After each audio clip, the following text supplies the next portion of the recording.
Surrender Dorothy.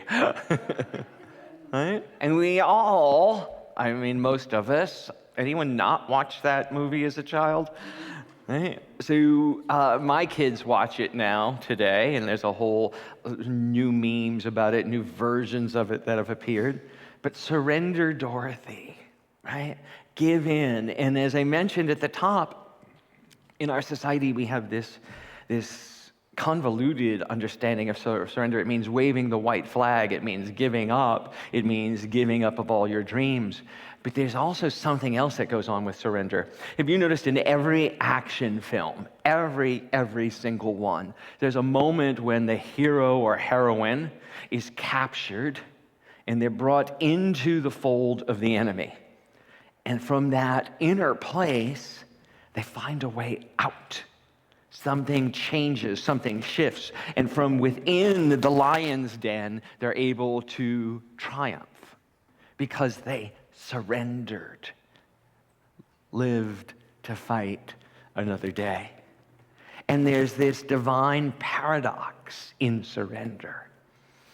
In the movie, The Wizard of Oz, Dorothy feels this divine discontent, this longing, something beyond the rainbow, something more than she's currently experiencing or knowing, something that is greater than she's ever known before. And then life's troubles and tribulations force her to go running in search of it. And in the midst of it, she's caught up in the storm. She's caught up in literally the tornado and transported to this other place where it seems so beautiful and magical, but at the same time is filled with dangers and more trials and more tribulations. And she spends all of her time trying to get back home and fighting the enemy once again, the same enemy as we know as adults now that she was fighting back in Kansas. But she's here in this new, beautiful place, fighting the same problem. Does that sound familiar to anyone? So this is not a children's movie, right? But it is because our inner child sometimes never learned that lesson.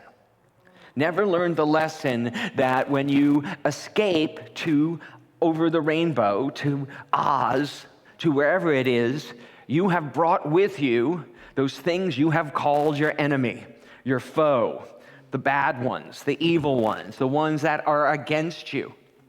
And as we talked about last night, we are then last night, when I talked about it last night, maybe you didn't, but I did. Last week, we talked about victim consciousness. The consciousness that thinks that everything is against us, right? When in truth, when in capital T truth, all of life can be for us when we allow it, when we transform ourselves in it. At the end of the movie, Glinda appears once again, descends in another bubble, and says to Dorothy, "You always had the power to go home." To which I want to say, "What?"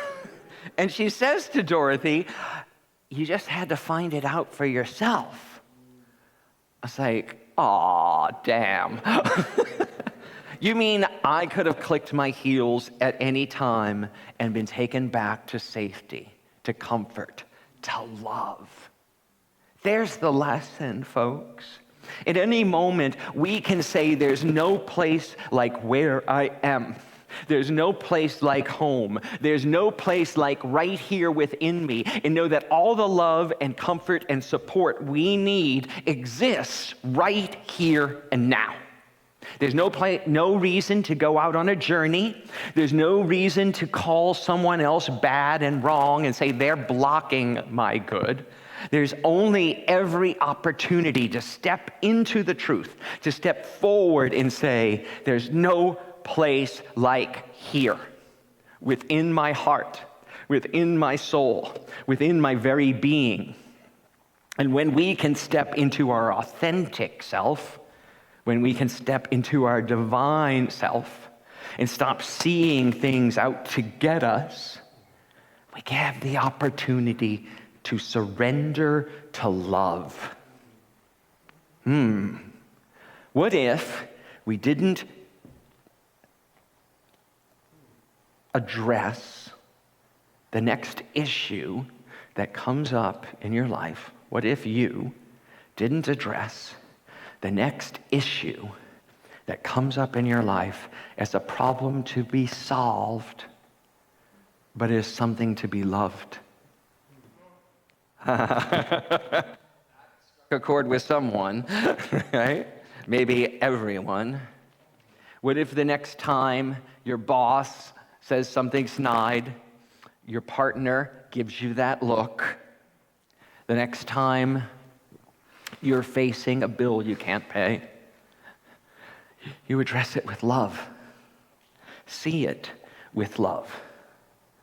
Talk about it with love instead of derision.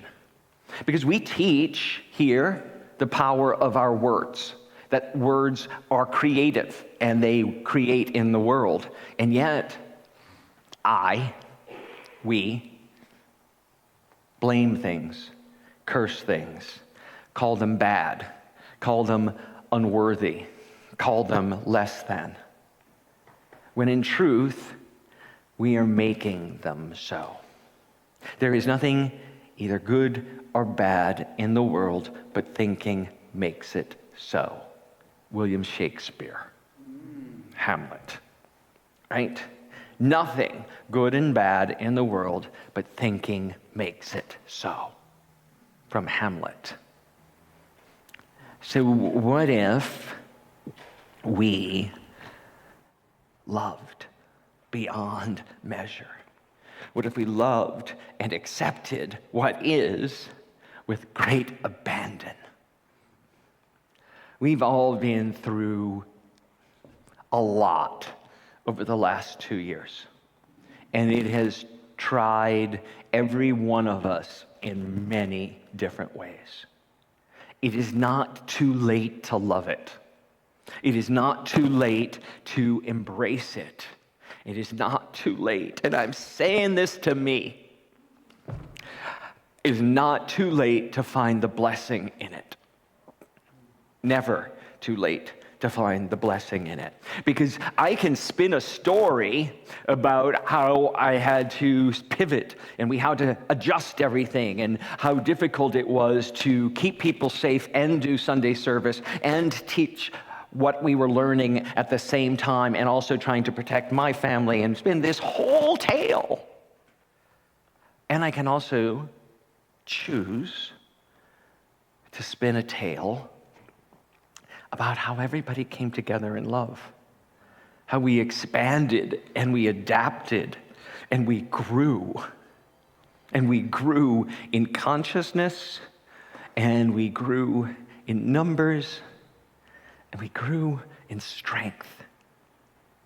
Because each and every one of us, down from the person who never touched a computer before to the people who were fluent in it, had to learn new things and new ways of being during this last tornado of 2 years.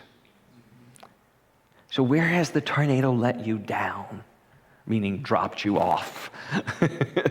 Are you in Oz? Are you still stuck in Kansas? And my apologies to the Kansas people. My husband's one of them. Stuck in Kansas is not a phrase. He's downstairs with the kids right now listening to this going, sorry, honey, I didn't mean that we're stuck in Kansas. But that we are right back where we started, but different. So again, the movie come full circle. Dorothy's right back where she started, but different. So are you.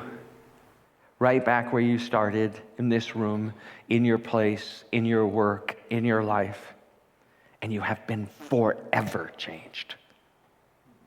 Surrender to that change Surrender to the new normal. Surrender to what is in front of you. Because when you do, you open up the field of infinite possibility. Eckhart Tolle put it this way: always say yes to the present moment. What could be more futile, more insane than to create inner resistance to what already is? Right? And how many of us fight what is?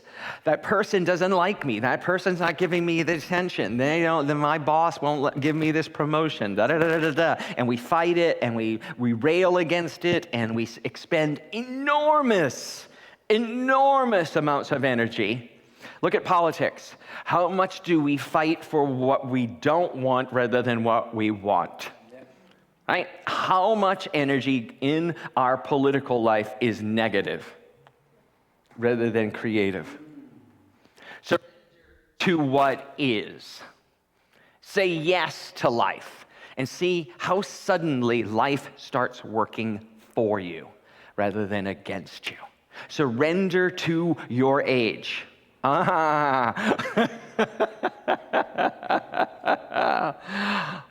We have a guest with us today who is a living example of how beautiful that is, right? How beautiful it is to surrender to every year. And I invite you to speak to her at hospitality after about how all those decades have made a difference. When we surrender to every stage along the way, we can shift into the possibility.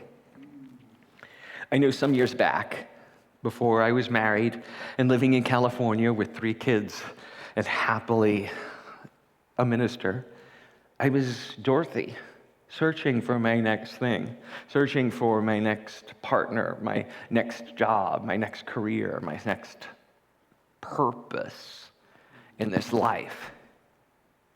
And I kept trying to pry open these doors, literally with a crowbar and a sledgehammer, trying to say, no, this is it, this is it, this is it, this is it, this one. And I was getting nowhere. The tires were spinning. And a good friend of mine, a prayer chaplain at Unity of New York, we used to pray together every day. She kept saying to me over and over, Ken, right doors open easily. Right doors open easily.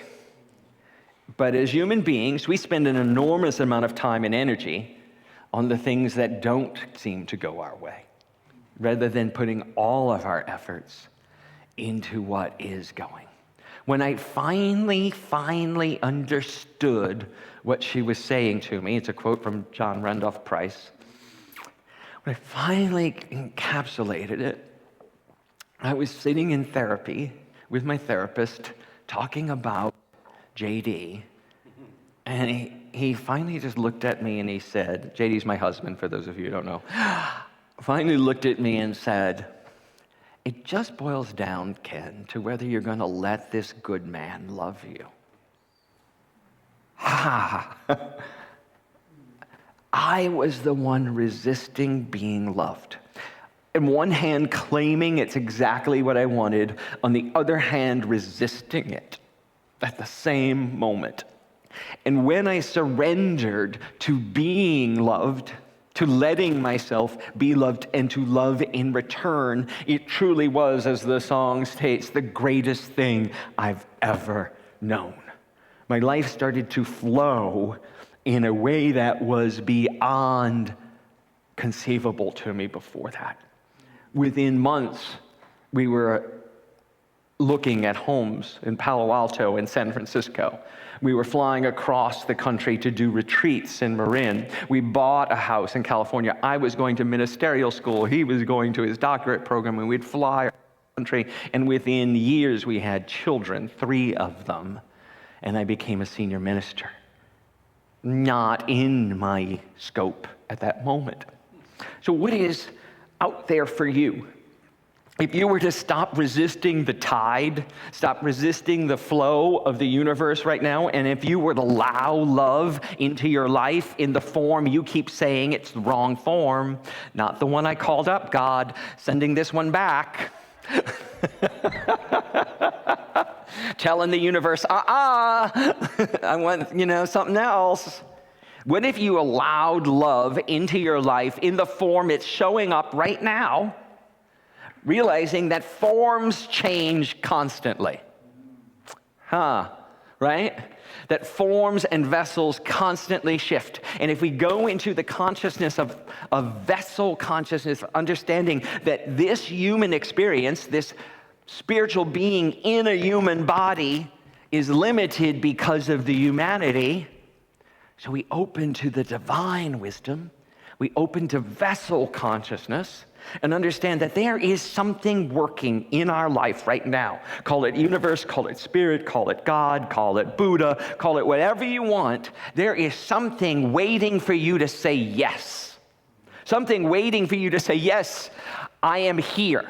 Yes, I am willing to let myself be used. Show me something greater than I have been experiencing right now. Show me the path to my highest good. Show me the magnificence that is waiting for me on the other side of the rainbow, of the other side of the veil. Show me everything that I can truly be. Right? Yes. Right here, right now, you have the ability to say yes to love, yes to peace, yes to right doors, yes to the next stage of your life.